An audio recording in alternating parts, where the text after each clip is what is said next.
तो एपिसोड 1 की शुरुआत में हम एक राज्य के किंग पैलेस को देखते हैं, जहां जेसन नाम का एक बंदा अपने बच्चे को राज्य से बाहर ले जा रहा था ताकि वो उसे बचा सके, क्योंकि जेसन के परिवार के लोग उस बच्चे की बलि चढ़ाना चाहते थे। तभी उस राज्य की सेना उसे वहां से जाने के लिए रोकने लगती है। अब इतनी सेना को देखकर जेसन अपनी ड्रैगन की पावर को यूज करके उनसे लड़ने लगता है।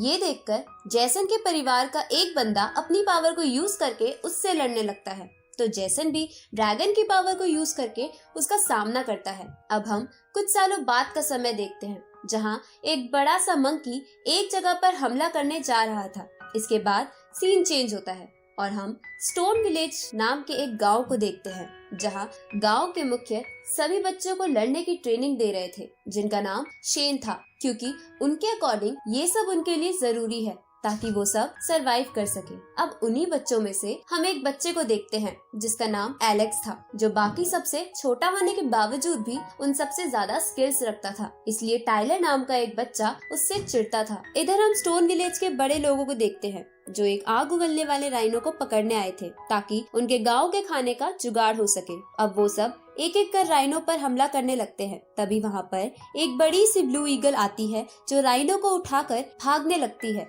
लेकिन राइनो के आग उगलने की वजह से वो ईगल उसको लेकर नीचे आ जाती है। ये देखकर स्टोन विलेज का एक बंदा उस ब्लू ईगल का ध्यान भटकाने लगता है। उसी समय वहाँ के एक वोल्केनो की वजह से आसमान से आग की बारिश होने लगती है, जिसकी वजह से वो ब्लू ईगल भाग जाती है और ये लोग उस राइनो को लेकर अपने गांव आ जाते हैं, जहाँ गांव के सभी बच्चे अपने अपने फादर के पास आकर उनकी तारीफ करने लगते हैं क्योंकि वो उनके लिए खाना लाए थे। लेकिन हम इधर एलेक्स को उदास बैठा देखते हैं। तभी वहाँ शेन आ जाते हैं, तो एलेक्स उनसे पूछता है कि मेरे मॉम डैड कब आएंगे, जिस पर शेन बोलता है कि वो जल्द ही आ जाएंगे, लेकिन उससे पहले मैं तुम्हें वो राइनो दिखाता हूँ। आगे वो सभी मिलकर एक ट्री की पूजा करने लगते हैं, क्योंकि उनका मानना था कि उनके गॉड उस ट्री के अंदर बसते हैं और वही आज तक उनकी सुरक्षा करते आ रहे हैं। इसके बाद गाँव के कुछ बड़े लोग सभी बच्चों को एक पूल में डाल देते हैं, जिस पूल में एक खास तरह की दवाई और ड्रैगन की एनर्जी डाल रखी थी ताकि उन सब बच्चों की हड्डियां बहुत ज्यादा मजबूत हो जाए।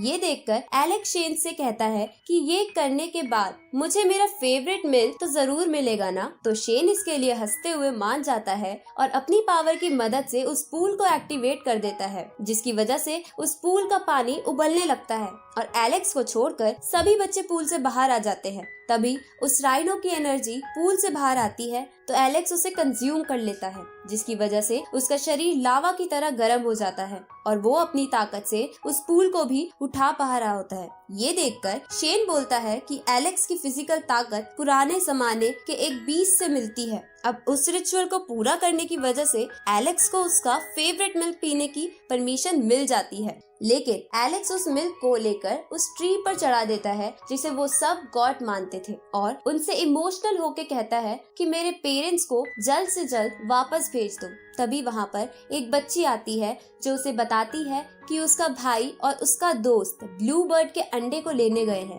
ये सुनकर एलेक्स उस बच्ची को वापस जाकर ये बात शेन को बताने को कहता है और खुद वहाँ से उनके पास चला जाता है। इस तरफ टाइलर और वो सभी बच्चे ब्लू ईगल के अंडे को चुराने की कोशिश कर रहे थे, लेकिन तभी वो ब्लू ईगल उन्हें देख लेती है और इसी के साथ ये एपिसोड यही खत्म होता है।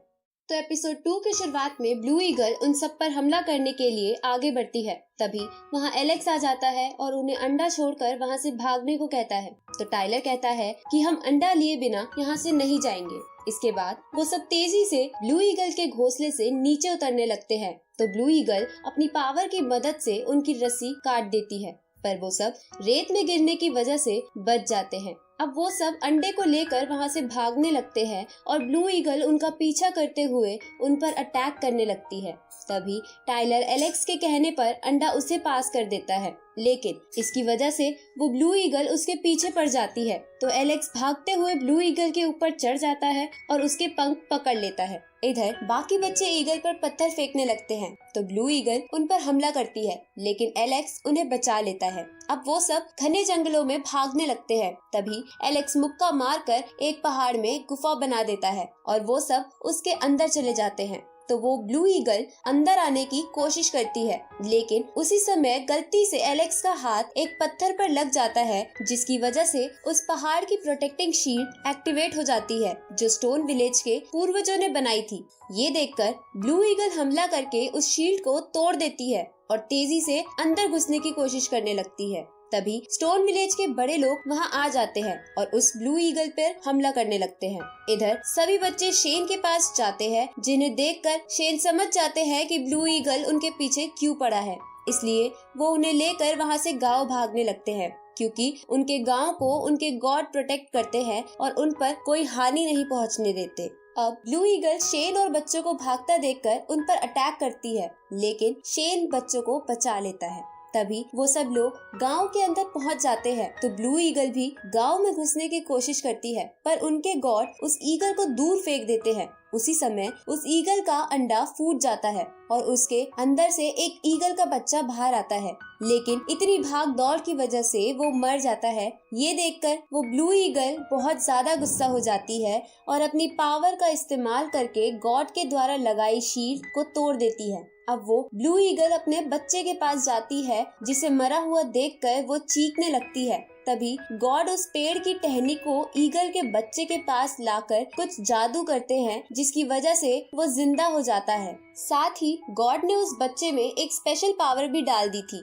अब ये देखकर वो ब्लू ईगल और एलेक्स बहुत ज्यादा खुश हो जाते हैं। फिर एलेक्स उस बच्चे के पास जाकर इन सब के लिए माफी मांगता है। आगे स्टोन विलेज का एक आदमी शेन के पास आकर कहता है कि हमारे पास जो खतरनाक माउंटेन्स है, उनके ट्रैप किसी ने तोड़ दिए हैं। ये सुनकर शेन कहता है कि अब समय आ गया है। इधर हम एक बड़े से लायन टाइप बीस्ट को देखते हैं, जो थोड़ा घायल था। तभी उसे चारों तरफ से एक और बीस्ट घेर लेता है और इसी के साथ ये एपिसोड यहीं खत्म होता है। तो एपिसोड 3 की शुरुआत में हम एलेक्स को देखते हैं, जो शेन को कहता है कि अब से ये ईगल का बच्चा हमारे गांव में ही रहेगा। साथ ही वो उसका नाम जायरो रखता है। तो शेन बोलता है कि वो ब्लू ईगल इसे हमारे गॉड के पास छोड़ के चली गई है, तो तुम इसे पाल सकते हो। तभी एलेक्स को जायरो के अंदर की एक अजीब सी एनर्जी दिखाई देती है, तो शेन उसे बोलता है कि ये एक स्पेशल तरह की एनर्जी है, जिसे एक खास तरह से प्रैक्टिस करके तुम अपनी पावर के रूप में यूज कर सकते हो। ये सुनकर एलेक्स अपनी प्रैक्टिस स्टार्ट कर देता है और दिन रात मेहनत करने के बाद वो इसमें पूरी तरह से मास्टर बन जाता है, जिसकी वजह से उसकी ताकत बढ़ गई थी। ये देखकर शेन भी चौंक जाते हैं, क्योंकि इस टेक्निक को इतनी जल्दी सीखना बिल्कुल भी आसान नहीं था। आगे स्टोन विलेज को 20 लायन के मरने की खबर पता चलती है, तो स्टोन विलेज के बड़े लोग उस 20 लायन का ब्लड लेने चले जाते हैं, क्योंकि वो बहुत ज्यादा कीमती था। लेकिन इधर एलेक्स भी चुपके से उनका पीछा कर रहा था। साथ ही हम एक बंदे को देखते हैं जो उन सबको छुपकर फॉलो कर रहा था। अब जब स्टोन विलेज के लोग आगे बढ़ रहे थे, तभी वो एलेक्स को वहाँ देख लेते हैं और उसे डांटने लगते हैं। लेकिन एलेक्स कहता है कि मैंने आपकी और ग्रैंडफादर शेन की बातें सुन ली थी, जिन्होंने आपको ब्लड लेने के लिए यहाँ भेजा है, इसलिए मैं भी एडवेंचर के लिए आपके पीछे आ गया। तो वो कहते हैं कि हमारे साथ रहना बहुत ज्यादा डेंजरस है, इसलिए तुम वापस चले जाओ। तभी उनमें से एक बंदा बोलता है कि एलेक्स का वापस अकेले जाना ज्यादा डेंजरस है, तो ये हमारे साथ रहे वही बेहतर है। ये सुनकर वो सभी मान जाते हैं और आगे बढ़ने लगते हैं। अब आगे बढ़ते हुए उन्हें कुछ 20 जानवर की लाश दिखती है, जिन्हें देखकर वो समझ जाते हैं कि लायन बीस्ट की बॉडी लेने कई और बीस्ट भी आए हैं और आपस में लड़ने की वजह से कुछ मारे गए हैं। इसलिए वो सब और सावधानी से आगे बढ़ते हैं, जहाँ थोड़ी दूर पर उन्हें 2 और बीस्ट पड़े मिलते हैं, जो मरे हुए लग रहे थे। लेकिन अचानक से वो दोनों बीस्ट खड़े हो जाते हैं और उन सब का पीछा करने लगते हैं। लेकिन जब वो सब एक पेड़ से बने ब्रिज से गुजर रहे थे, तभी एलेक्स वहाँ रुक जाता है और अपनी नई टेक्निक को यूज करके पेड़ को बीच में से तोड़ देता है, जिसकी वजह से वो दोनों बीस्ट पेड़ में फंसकर नीचे गिर जाते हैं, जिनके साथ एलेक्स भी गिरने वाला था, पर वो दूसरी तरफ के एक पत्थर को पकड़ लेता है। ये देखकर स्टोन विलेज के लोग कहते हैं कि हम एलेक्स को दूसरी तरफ से इधर कैसे ले। तो एलेक्स बोलता है आपको बस ब्लू ईगल को यहाँ बुलाना चाहिए, जो अब हमारी दोस्त बन गई है। ये सुनकर वो सभी उस ईगल को बुलाने चले जाते हैं और एलेक्स वहाँ बैठकर उनका इंतजार करने लगता है। तभी वो दोनों बीस्ट फिर से उठ जाते हैं। ये देखकर एलेक्स वहाँ से भागने लगता है और भागते भागते उस लायन बीस्ट की बॉडी के पास आ जाता है। तभी वहाँ पर एक गोरिल्ला बीस्ट आ जाता है, जो एलेक्स के पीछे लगे दोनों बीस्ट को मारकर लायन बीस्ट के पास चला जाता है। उसी समय वहाँ पर बुल बीस्ट आ जाता है, जो साइज में बहुत ही ज्यादा बड़ा था। अब बुल बीस्ट भी लायन बीस्ट के पास जाने लगता है तो गोरिल्ला बीस्ट उससे लड़ने लगता है, लेकिन बुल बीस्ट बहुत ताकतवर था, इसलिए वो गोरिल्ला बीस्ट पर भारी पड़ने लगता है। तभी वहाँ पर ब्लू ईगल आ जाती है जो एलेक्स को उठाकर वहाँ से जाने लगती है। उसी समय हम उस लायन बीस्ट को देखते हैं जो अपनी बची कुची ताकत लगाकर फिर से उठ खड़ा होता है और उन सब के चारों तरफ एक शील्ड बना देता है ताकि वो सब वहाँ से भाग ना सके। ये देखकर ब्लू ईगल एलेक्स को लेकर जल्दी से वहाँ से निकलने की कोशिश करती है, पर वो इसमें कामयाब नहीं हो पाती। साथ ही उसकी बॉडी पर भी पॉइजन लग गया था। इस तरफ लायन बीस्ट अपनी पूरी ताकत लगाकर बुल और गोरिल्ला बीस्ट को जान से मार देता है, पर इसके बाद वो भी पहले से बहुत ज्यादा इंजर्ड होने की वजह से मर जाता है। साथ ही वो शील्ड भी टूट जाती है। अब ब्लू ईगल और एलेक्स लायन बीस्ट की बॉडी को लेकर वापस स्टोन विलेज जाने लगते हैं, लेकिन थोड़ा आगे जाने पर अचानक से उस पॉइजन की वजह से ब्लू ईगल उन दोनों के साथ नीचे गिर जाती है, जहां उन सब के नीचे गिरते ही उन पे तीरों की बारिश होती है। और इसी के साथ ये एपिसोड यहीं खत्म होता है। इस सीरीज के अगले एपिसोड जल्द ही इस चैनल पर आ जाएंगे, तो चैनल को सब्सक्राइब करना मत भूलना और नोटिफिकेशन बेल भी ऑन कर लेना ताकि कोई भी वीडियो आपसे मिस ना हो। तो मिलते हैं आपसे अगली वीडियो में, तब तक के लिए गुड बाय।